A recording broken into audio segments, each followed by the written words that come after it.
है एवरीवन। आप सुन रहे हैं कहानी विलीनियस हायर्ड हस्बैंड मेरी यानी कि दिव्या सिंह चाहत के साथ। तो चलिए शुरू करते हैं।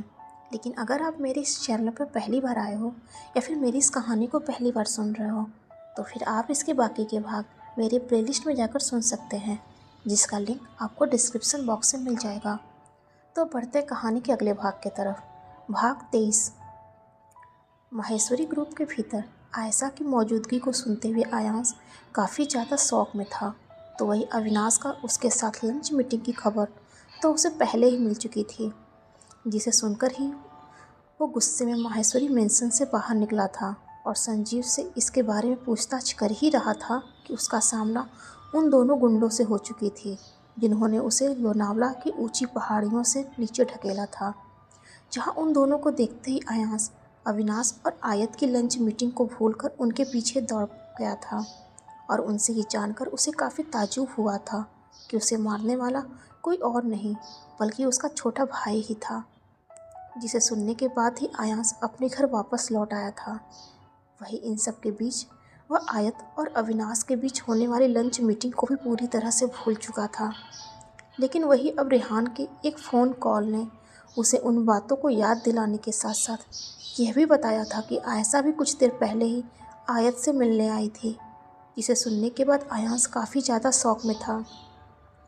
वही वो कुछ सोचते हुए रेहान से कह पाता।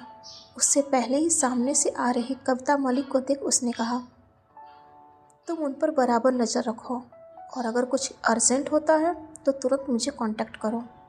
Sure sir. इतना कहते हुए रेहान ने कॉल को डिस्कनेक्ट कर दिया था। लेकिन जैसे ही वो पीछे मुड़ा था, खुद के पीछे ही आयशा को खड़ा देख घबराहट में उसने अपने कदम पीछे खींच लिए थे। वो मैं जानने में इंटरेस्टेड भी नहीं हूँ कि तुम यहाँ क्या कर रहे हो, क्योंकि तुमसे और उस संजीव से मुझे ज़्यादा कुछ उम्मीद भी नहीं है, क्योंकि तुम दोनों आरुष भाई के इशारों पर नाचने के अलावा और करते भी क्या हो। और सबसे ज़रूरी बात, उनके अपनों को पता हो या ना हो, लेकिन तुम दोनों को ज़रूर पता होता है कि आरुष भाई कब और कहाँ हैं।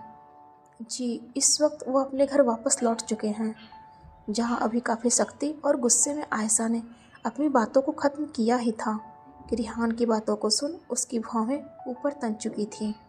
तभी रेहान ने आगे कहा, जी अभी अभी आरुष सर से बात हुई है, इस वक्त वो आसियाना में ही हैं। लेकिन वही आयशा उसकी बातों का जवाब दिए बिना ही काफ़ी सख्ती में वहाँ से आगे बढ़ गई थी, जिसे देख रेहान भी एक लंबी सांस बाहर की तरफ छोड़ते हुए अपने सीने पर अपनी हथेलियों को रख लिया था, जैसे वह खुद को नॉर्मल करना चाह रहा हो।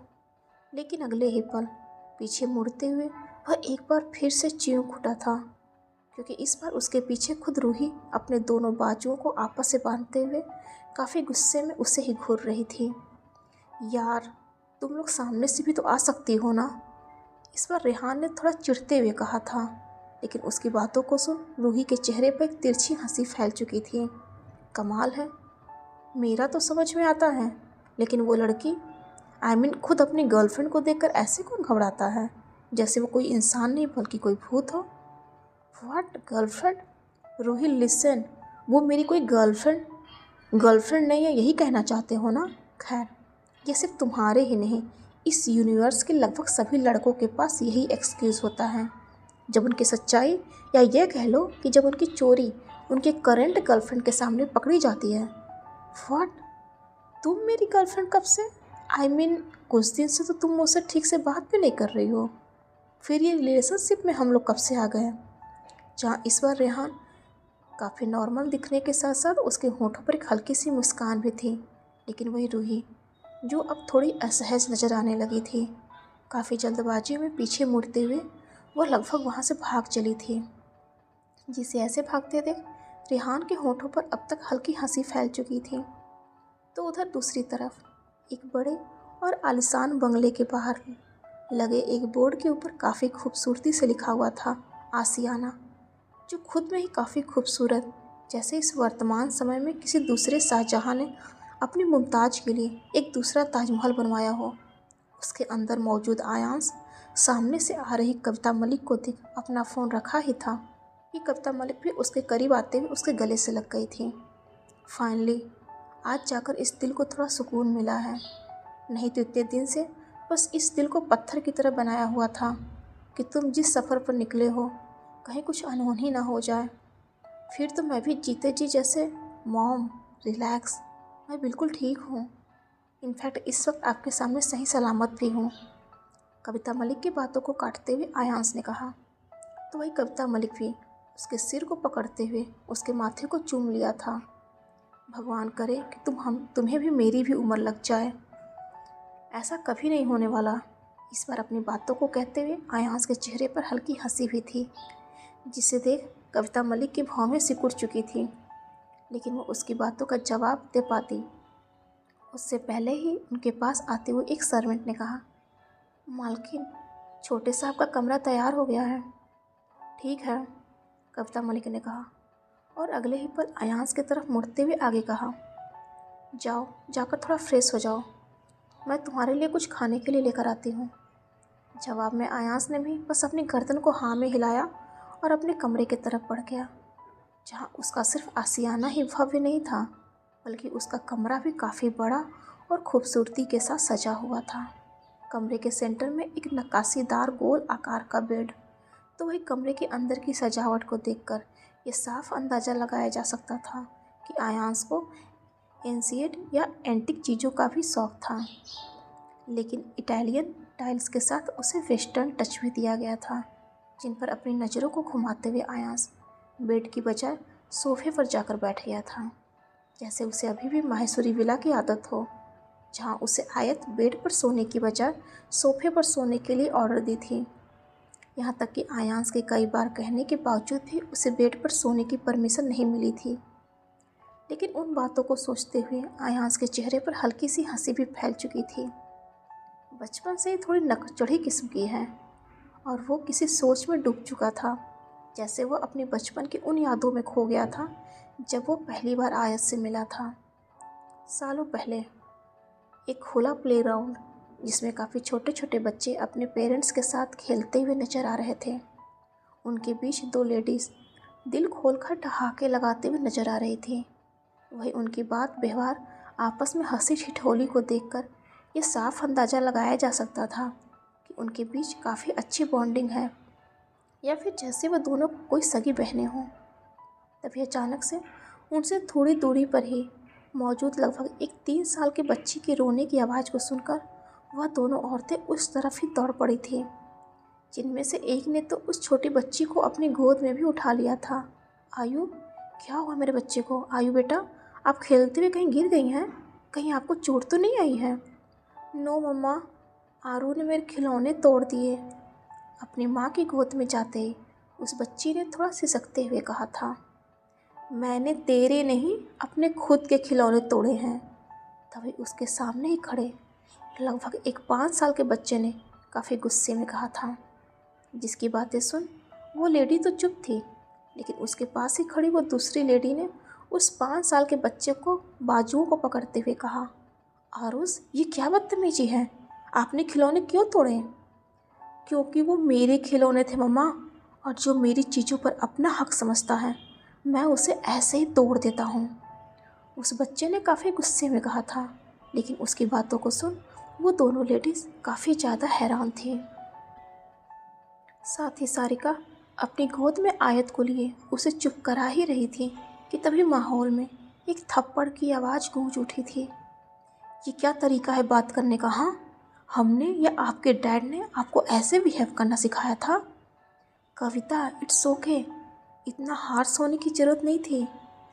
कविता मलिक को इस कदर सख्त व आरुष के गालों पर थप्पड़ जड़ते देख सारिका उसे रोकते हुए अपनी बातों को ख़त्म कर पाती कि उससे पहले ही आरुष के बिलखने की आवाज़ गूंज उठी थी।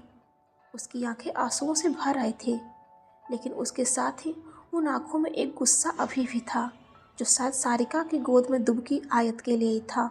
और अगले ही पल रोते हुए उसने आयत से कहा, आई हेट यू, और तुरंत वहाँ से दौड़ते हुए दूसरी तरफ बढ़ गया। जिसे पीछे से रोकने की कोशिश करते हुए कविता मलिक ने काफ़ी आवाज़ भी लगाया था, लेकिन वो नहीं रुका। इस लड़के की बदतमीजी दिन प्रतिदिन बढ़ती ही जा रही है। हर वक्त नाक पर बस गुस्सा और जिद लिए घूमता रहता है। लगता है जल्दी इसे इस बारे में आदित्य से बात करनी होगी, नहीं तो कहीं देर ना हो जाए। इतना कहते हुए कविता थोड़ी चिंतित भी नजर आने लगी थी। तो वही सारिका के साथ साथ आयत भी चुप होते हुए उसकी गोद में दुबकी हुई थी। धीरे धीरे वक्त गुजरने लगा था। जहाँ दोनों सहेलियों की दोस्ती गहरी होती जा रही थी, तो ही आयत और आरुष के बीच उतनी ही नफरत और दूरियां बढ़ने लगी थी। वो जब भी मिलते, आरुष हर बार उसके साथ काफ़ी निर्दयता से पेश आता, जिसे देख कविता ने खुद ही उनके बीच दूरियों की एक लकीर से खींच दी थी। लेकिन आरुष के दिल में खींचे उस नफरत को वो नहीं मिटा पाई थी। वर्तमान समय में वेलकम होम भाई। आरुष, जो अभी अपने अतीत के बीते कुछ लम्हों में खोया हुआ था, कि तभी उसके कंधों को हल्का थपथपाते हुए आयशा ने कहा, जिसकी आवाज़ सुन आरुष अपनी सोच से बाहर आते हुए एक क्षण के लिए चौंक सा गया था। तुम यहाँ? हाँ, क्यों, क्या हुआ? मुझे यहाँ नहीं कहीं और होना चाहिए था क्या? जिस पर आरुष भी तुरंत नॉर्मल होते हुए कहा। लेकिन उससे पहले ही आयशा ने कहा, मुझे तो लगा था कि इतने वक्त के बाद आज आप घर आए हो तो शायद मुझे देखकर आपको खुशी होगी, लेकिन मेरी मौजूदगी तो। मॉम ने बताया कि तुम हमारी कंपनी का फर्म न ज्वाइन करके माहेश्वरी ग्रुप का केस हैंडल कर रही हो। इसकी कोई ख़ास वजह? आयशा की बातों को काटते हुए आरुष ने कहा। लेकिन उसकी बातों को सुन आयशा भी थोड़ी सख्त नजर आने लगी थी। सुपर माइंडेड आरुष मलिक के मुंह से मुझे इस तरह के सवाल की उम्मीद तो बिल्कुल नहीं थी। खैर, आप मेरे ही मुंह से सुनना चाहते हैं तो फिर आपके सवालों के जवाब के बदले मुझे आपसे खुद एक सवाल करना चाहिए। लेकिन इसे सुन आरुष की भौहें तन चुकी थी। इस वक्त मुझे ये जानकर हैरानी हो रही है कि मेरे दोनों भाई जिस लड़की से इतनी नफरत करते थे, अचानक से ऐसा क्या हो गया जिसकी वजह से दोनों एक बार फिर से उसी लड़की के आगे पीछे घूम रहे हैं। इनफैक्ट एक ने तो उस लड़की से शादी भी कर ली। आयशा, बेतुके के एक्सक्यूज़ देने से कोई फ़ायदा नहीं होने वाला भाई, क्योंकि आज माहेश्वरी के केस के सिलसिले में मैं खुद आयत माहेश्वरी से मिलने गई थी। उसकी कलाई में मॉम के वो कंगन थे, जिसे उन्होंने काफ़ी पहले ही अपनी बहू के लिए संभाल कर रख दिया था। इसलिए भाई, मैं बस आपसे इतना जानना चाहती हूँ कि आपका आयत के करीब जाना आपके उस पुराने नफ़रत की वजह है या फिर उसके पीछे कोई दूसरा मकसद है? वो वजह नफ़रत नहीं है आयशा, तो फिर प्यार है? आयशा ने आगे कहा। लेकिन इस बार आरुष चुप था, जिसे देख आयशा के चेहरे पर हल्की मुस्कुराहट थी। तभी उसके साइड में रखे टेबल पर एक फ़ाइल को रखते हुए उसने आगे कहा, इस फाइल के अंदर माहेश्वरी ग्रुप के कुछ सीक्रेट्स हैं, जिन्हें शायद खुद आयत माहेश्वरी भी नहीं जानती। इनफैक्ट इस फाइल में कुछ ऐसी भी बातें हैं जो सारिका माहेश्वरी और दिलीप गुप्ता के मर्डर से भी ताल्लुक़ रखता है। पहले सोचा कि इन्हें आयत माहेश्वरी को दे दूँ, लेकिन फिर ख्याल आया कि इस फाइल को उसे देने की बजाय उसके लाइफ पार्टनर को दी जाए तो ज़्यादा बेहतर होगा, आयशा ने कहा। और उस कमरे से बाहर जाने के लिए आगे बढ़ी ही थी कि अचानक से उसके कदम अपनी जगह पर ही रुक भी गए थे। आपके उन सवालों का जवाब तो मैंने दिया ही नहीं कि मैं माहेश्वरी ग्रुप का केस क्यों हैंडल कर रही हूँ, जिसे सुन अब तक आरुष भी उसकी तरफ काफ़ी सख्ती से देखने लगा था।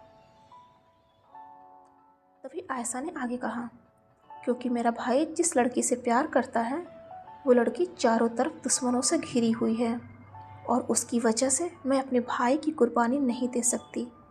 इसलिए ना चाहते हुए भी मुझे उस लड़की का साथ देना पड़ रहा है, जिसे सिर्फ मेरे भाई ही नहीं, मैं खुद भी पसंद नहीं करती, आयशा ने आगे कहा और उस कमरे से बाहर निकल गई थी।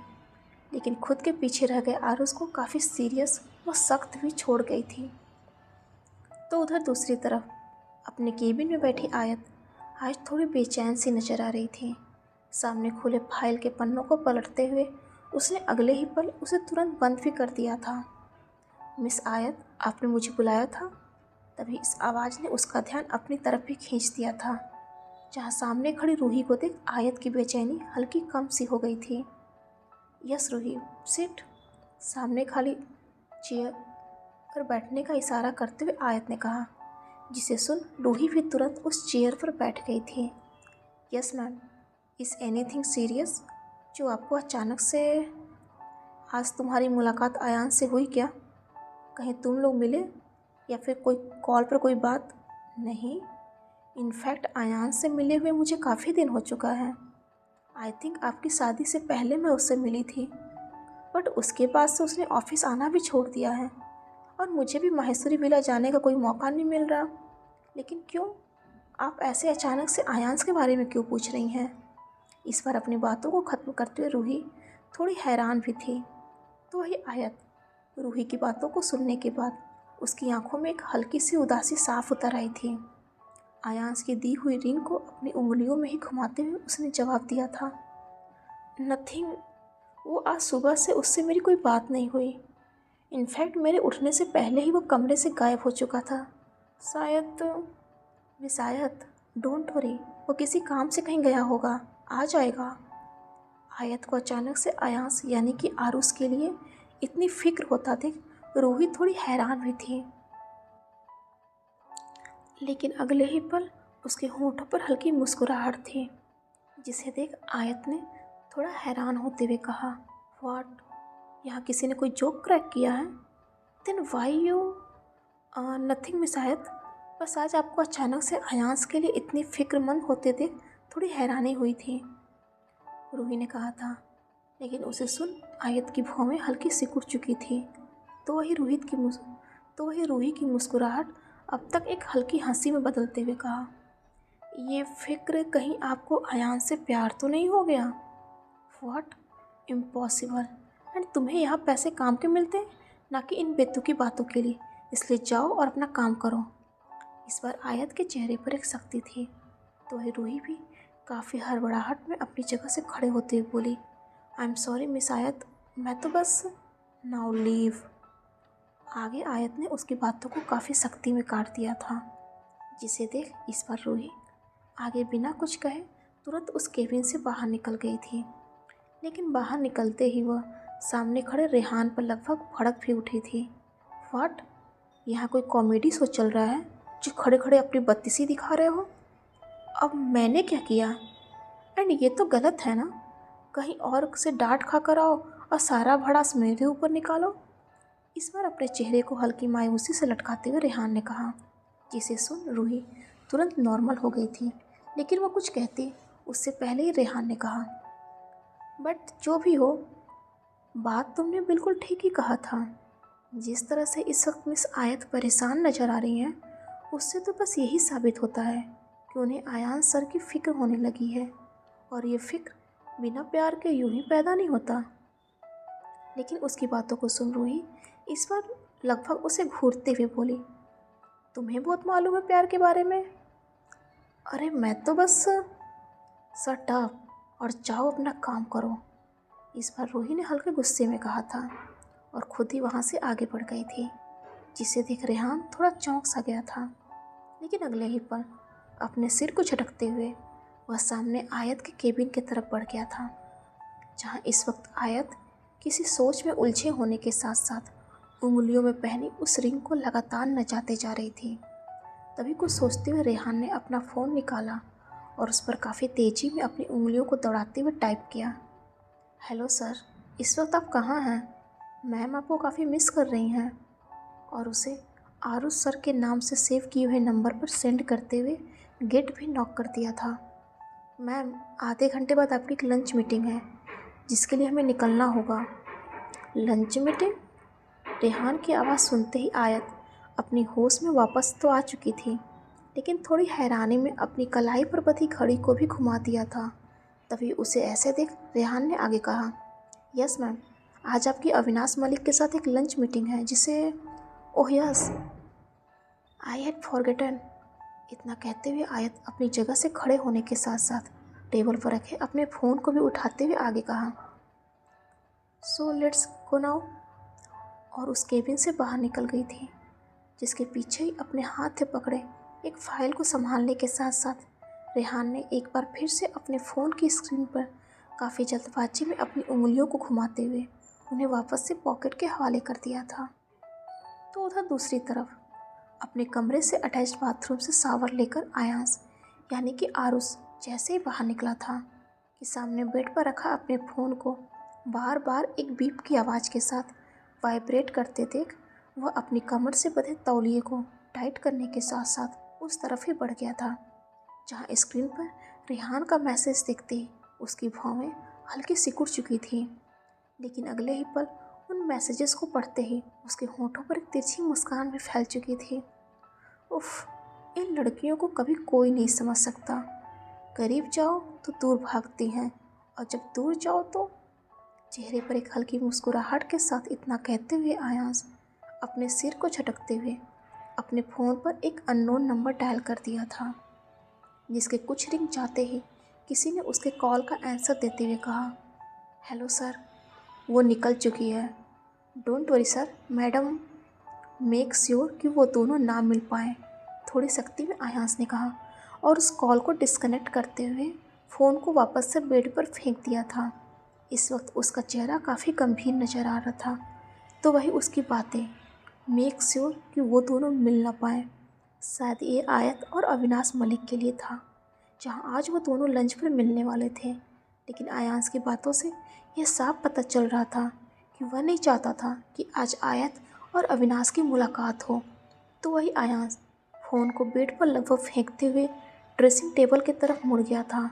सामने एक खुद के ही आकार के शीशे में खुद की छवि को देखते हुए उसने अपने गीले बालों में अपनी उंगलियों को फेर लिया था। मिस आयत मलिक, एक हल्की धीमी आवाज़ में आयांश ने कहा और एक बार फिर से जैसे वह अपने अतीत के बीते हुए किसी पन्नों में खो चुका था। आसियाना, जिसका इस वक्त बाहर से खूबसूरत नज़र आ रहा था, अंदर का माहौल काफ़ी संगीन नज़र आ रहा था। हॉल में एक महिला के चीखने चिल्लाने की आवाज़ को सुन अपने कमरे में सोने की तैयारी कर रहे आदित्य मलिक और उनकी पत्नी कविता काफ़ी जल्दबाजी में कमरे से बाहर निकल आई थी, जहाँ सीढ़ियों से नीचे हॉल का नज़ारा देख आदित्य मलिक के साथ साथ कविता भी लगभग चीखते हुए नीचे दौड़ पड़ी थी। छोटे छोटे छोड़ उसे, ये क्या कर रहा है तू? Advik, just leave her. Advik, छोड़ो उसे, वो मर जाएगी।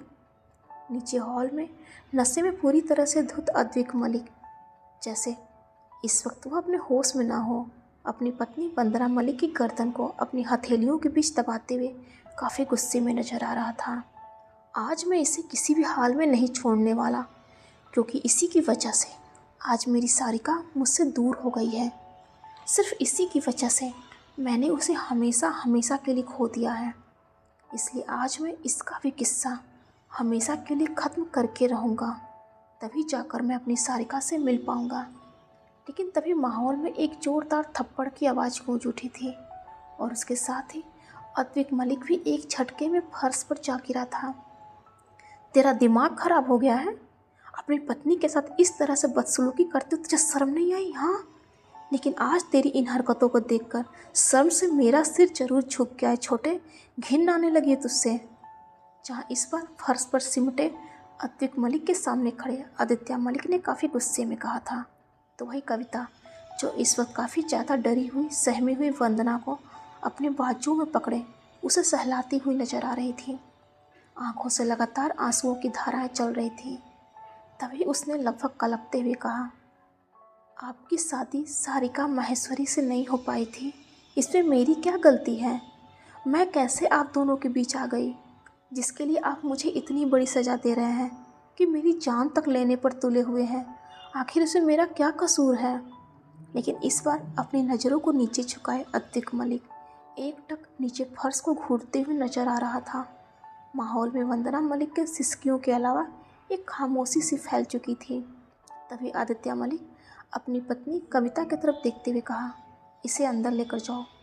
जिसे सुन कविता भी वंदना को अपने बाजुओं में पकड़े दूसरी तरफ बढ़ गई थी, लेकिन इस बात से अनजान कि एक पिलर के पीछे खड़े उनके वो तीनों बच्चे थोड़े सहमे से लेकिन उससे ज़्यादा काफ़ी गुस्से में नजर आ रहे थे।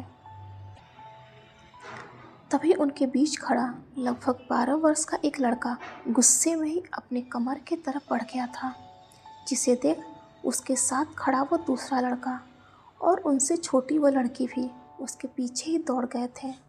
अभी अभी सुन ना, कहाँ जा रहा है तू?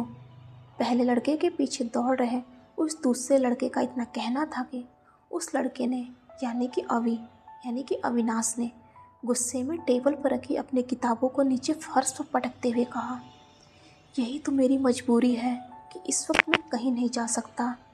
यही तो मेरी मजबूरी है कि इस वक्त मैं अपनी माँ के लिए कुछ नहीं कर सकता। लेकिन याद रखना आरू, जिस दिन मैं बड़ा होऊंगा सबसे पहले मैं उस सारिका से अपनी माँ के आंसुओं का सारा हिसाब करूँगा। लेकिन अभी भैया, मम्मा कहती हैं कि इसमें सारिका आंटी की कोई गलती नहीं है। चाचू बेवजह ही चाची को तकलीफ़ देते हैं। कमरे के दरवाजे पर थोड़ी सहमी सी खड़ी उस लड़की ने यानी कि आयशा ने कहा था, जिसकी बातों को सुन आरू यानी कि आरुष खामोश था। लेकिन अविनाश के चेहरे पर उभरे गुस्से की लकीरें अभी शांत नहीं हुई थी। बड़ी माँ झूठ बोल रही हैं, क्योंकि बात यहाँ उनकी सहेली की है, तो वो उस पर पर्दा डालेंगे ही ना। हाँ, जहाँ इस बार अविनाश की बातों को सुन 10 साल की छोटी आयशा भी खामोश हो चुकी थी। तभी अविनाश के कंधों पर अपनी हथेलियों को रखते हुए आरुष ने कहा, फिलहाल अभी अपने गुस्से पर काबू रख मेरे भाई, क्योंकि उन लोगों ने सिर्फ तुझे ही नहीं मुझे भी उस आयत की बच्ची से अपना हिसाब चुकता करना है। मैं जब भी उससे मिलता हूँ हर बार मुझे मॉम की डांट, उनके थप्पड़ को सहना पड़ता है। इतनी आसानी से मैं भी उस आयत को छोड़ने वाला नहीं हूँ। लेकिन भाई, आप भी तो उसे उतना ही तंग करते हैं ना, उसकी चोटी खींचते हैं उसे, तो उसकी वकील है। एक बार फिर से उस छोटी आयशा ने आरुष की बातों का जवाब देना चाहा था, लेकिन इस बार आरुष ने काफ़ी सख्ती से उसकी बातों को काट भी दिया था। जहाँ इस बार आयशा बस अपनी गर्दन को ना में हिलाया ही था कि आरुष ने आगे कहा, तो फिर जा अपने कमरे में और जाकर वहाँ चुपचाप सो जा। जिस पर आयशा एक बार फिर से अपनी गर्दन को हाँ में हिलाते हुए उस कमरे से बाहर निकल गई थी। जिसके बाद आरुष भी वापस से अविनाश की तरफ मुड़ते हुए कहा, रात काफ़ी हो चुकी है, चलकर अब सो जा। लेकिन अविनाश, जो अभी भी काफ़ी गुस्से में नज़र आ रहा था, आरुष से कुछ कहने ही वाला था कि उससे पहले ही आरुष ने आगे कहा, आज रात का हिसाब कल स्कूल में उस आयत माहेश्वरी से लेते हैं, ठीक है? जहाँ इस बार अविनाश का गुस्सा तुरंत ठंडा होते हुए उसकी आंखें हल्की चमक उठी थी, जैसे उसे आज अपने बतले की आग को ठंडा करने का मौका मिल चुका हो।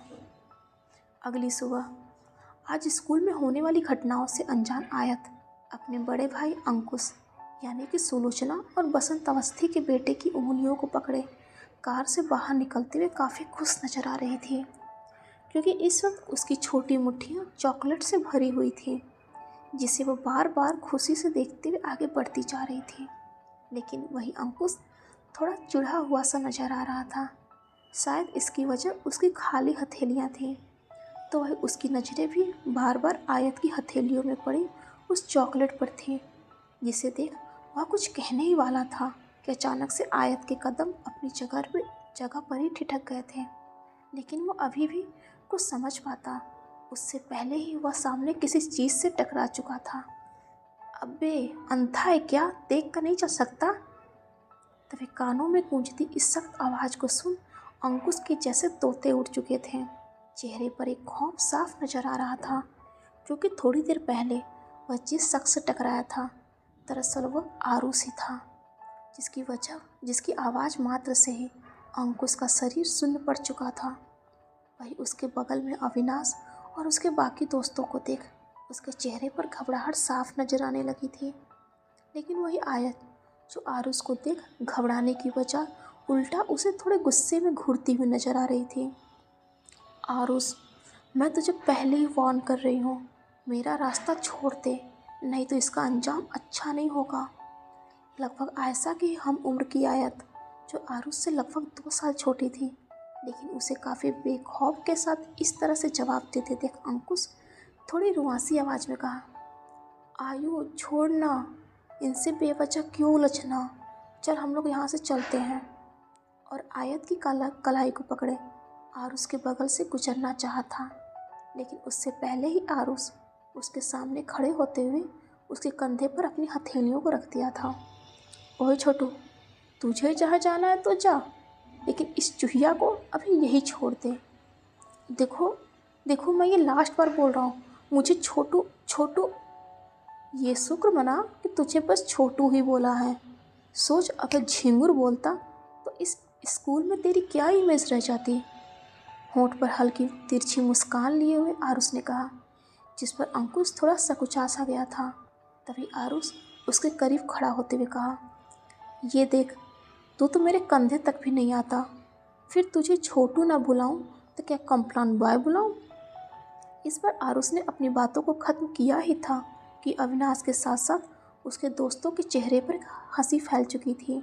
तो वही अंकुश खुद का इस तरह से मजाक उड़ते देख उसकी आंखें छलक आई थीं और उसी वक्त आयत की कलाई को छोड़ते हुए वहाँ से दूसरी तरफ दौड़ गया था, जहाँ वह कुछ दूर जाते ही सामने से आ रही आयशा से टकरा चुका था।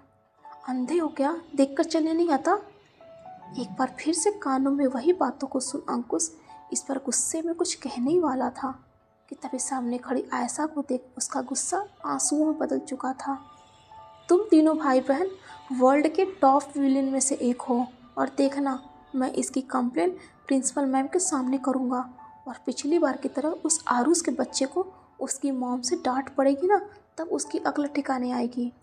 इतना कहते हुए अंकुश एक बार फिर से बिलखते हुए वहाँ से आगे बढ़ गया था, लेकिन खुद के पीछे आयशा को उतना ही हैरान छोड़ गया था। तो उधर अंकुश को ऐसे भागते देख आयत थोड़ी घबरा सी गई थी, जैसे वो कोई मेमना हो और उसके भाई ने उसे किसी भेड़िए के झुंड के सामने फेंककर खुद भाग गया हो, जहाँ अब वो भेड़िए उसे काटने के लिए तैयार बैठे हों। डियर फ्रेंड्स, आज के लिए बस इतना ही। अगले भाग में जल्द ही मुलाकात होगी। लेकिन हाँ, अगर आपको मेरी स्टोरी पसंद आ रही है तो प्लीज़ लाइक, कमेंट और मेरे चैनल को सब्सक्राइब जरूर कीजिएगा। हर हर महादेव।